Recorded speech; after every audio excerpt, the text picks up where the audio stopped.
Assalamualaikum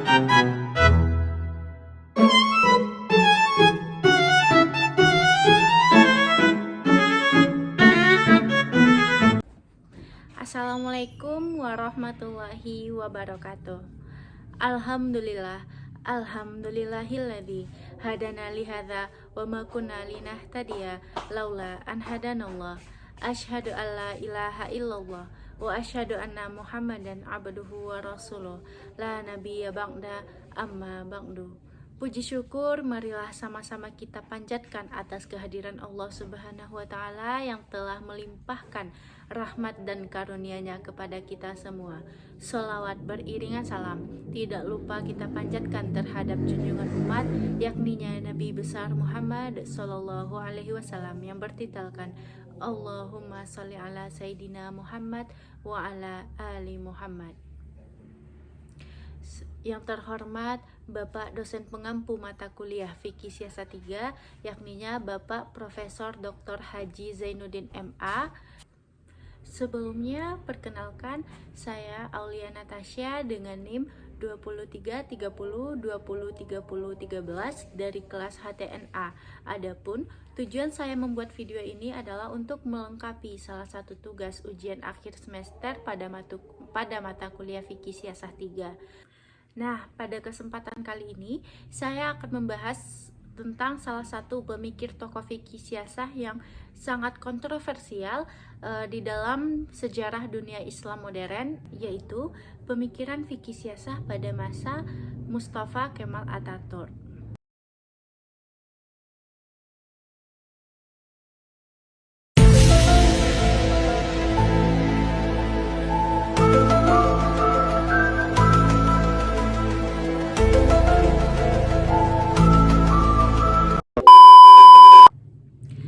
Kemal Atatürk lahir pada 19 Mei tahun 1881 di kota Selanik, Utsmania, atau yang saat ini kita kenal dengan kota Thessaloniki di Yunani.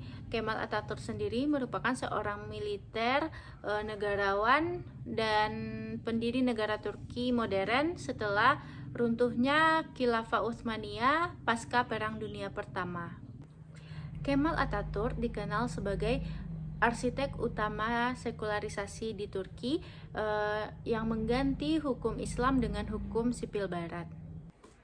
Kemal Atatürk muncul di tengah keruntuhan kekhalifahan Utsmaniyah yang secara bertahap melemah akibat tekanan dari Barat, krisis internal, dan juga kegagalan reformasi birokrasi militer.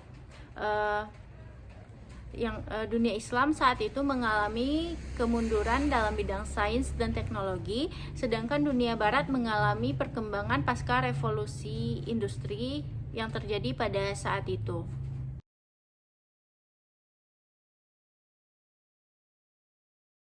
Sumber utama kemunduran Turki Utsmani menurut Kemal Atatürk ialah karena adanya dominasi agama di dalam pemerintahan, sehingga menurutnya modernisasi tidak mungkin tercapai apabila tidak adanya pemisahan agama dengan negara, atau yang kita kenal dengan sekularisme.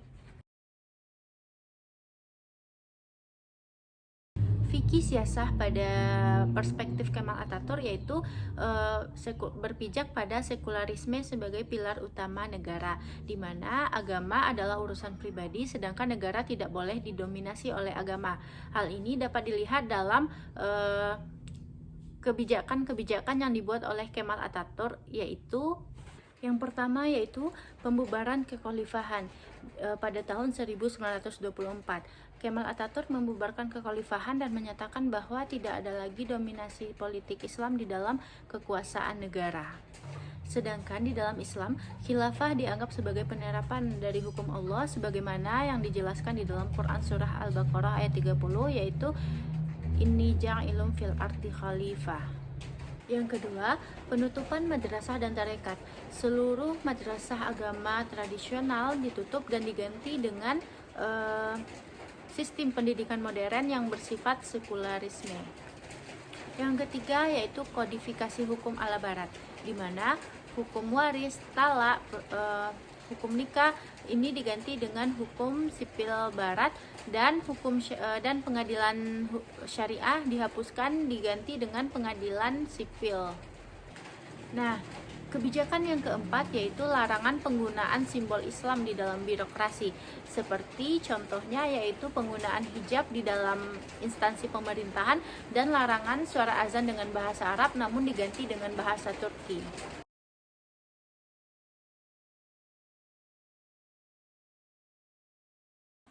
Yang membedakan pemikiran Kemal Atatürk dengan tokoh-tokoh lainnya yaitu penolakannya yang secara penuh terhadap campur tangan agama di dalam sistem pemerintahan. Kemal Atatürk tidak hanya melakukan reformasi, tetapi ia melakukan revolusi hukum Islam menjadi sekularisme penuh. Jika di dalam tradisi Islam klasik, seperti dalam pemikiran Al-Mawardi dan Ibnu Taimiyah, negara dan agama itu adalah satu, maka Atatürk memutus ikatan itu. Padahal di dalam Al-Quran hubungan antara agama dengan negara itu cukup ditekankan sebagaimana yang terdapat di dalam Quran surah An-Nur ayat 55 yang berbunyi, wa'adallahu alladhina amanu minkum wa amilus solihati la yastakhlifannahum fil ard. Artinya, Allah telah berjanji kepada orang-orang yang beriman di antara kamu dan mengerjakan amal soleh bahwa Dia sungguh-sungguh akan menjadikan mereka berkuasa di muka bumi. Selain itu, di dalam hadis Nabi juga dijelaskan bahwa barang siapa yang dijadikan pemimpin di atas urusan kaum muslimin, lalu ia memisahkan diri dari mereka, maka Allah juga akan memisahkan diri darinya. Hadis riwayat Abu Dawud. Ini menunjukkan bahwa Islam tidak hanya mengatur urusan ibadah, tetapi Islam juga mengatur urusan muamalah dan siasah. Fenomena pemisahan antara agama dengan negara masih terasa dampaknya hingga saat ini, di mana banyak negara dengan mayoritas muslim masih banyak mengalami dilema di antara menerapkan syariat atau tetap mempertahankan sistem sekularisme. Di Indonesia, wacana ini muncul di dalam beberapa bentuk, di antaranya yang pertama yaitu perdebatan antara Pancasila dengan Piagam Jakarta.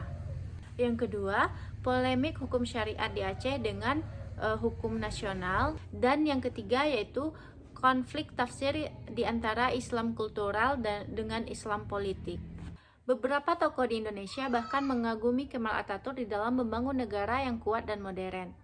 Tetapi sebagian lainnya mengkritik bahwa pemisahan antara agama dengan negara ini adalah bentuk pengkhianatan terhadap warisan Islam. Namun, di Indonesia sendiri memilih jalan yang moderat, di mana dasar negara tidak bersifat sekuler dan juga tidak bersifat teokrasi.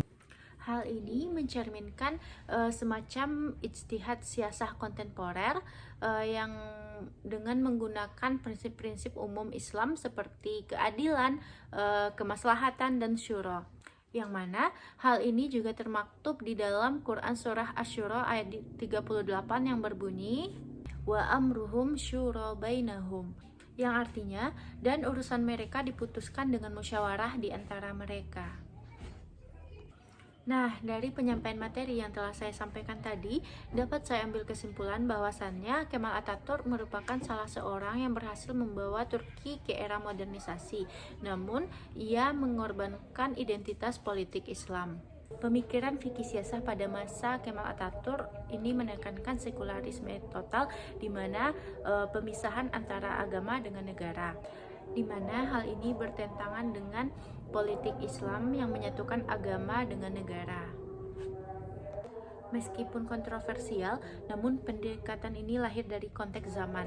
Berbeda dengan itu, Indonesia tetap mengambil jalan tengah yang bersifat moderat, di mana hukum di Indonesia tidak bersifat sekuler maupun teokratis, tetapi lebih mengedepankan kepada kemaslahatan dan syura. Mungkin sekian penyampaian materi dari saya. Terlebih dan terkurang saya mohon maaf. Saya akhiri dengan Assalamualaikum warahmatullahi wabarakatuh.